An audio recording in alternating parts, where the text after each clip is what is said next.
তো ফ্রেন্ড, আজকে এসেছি আমার পিসির বাড়িতে। তো পিসির বাড়িতে জন্মাষ্টমী করেছে, তার জন্য এসেছি। কি থাকো, পাশে থাকো, দেখো। আমি একটু তোমাদের সাথে শেয়ার করি, সাথে থাকো।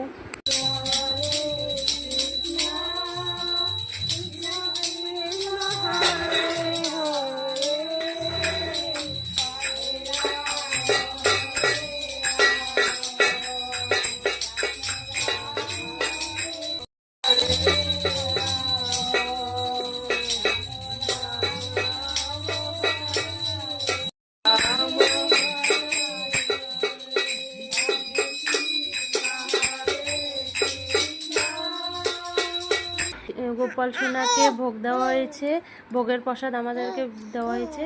এখানে আছে টক, এখানে আছে পটল দিয়ে, শস্য দিয়ে, এখানে আছে চানার ডাল, ফ্রাইড রাইস, পনির তরকারি, ক্ষীর, পায়েস, পটল ভাজি, কোমর ভাজি, আলু ভাজি, আর সাথে কেক, আম, কলা, আর তালের বড়া, ক্ষীর। তো আজকে মেনুটা কেমন লাগলো বলো কমেন্ট করে। আজকে ভিডিওটা যদি ভালো লাগে থাকে একটা লাইক করে দিও। টাটা।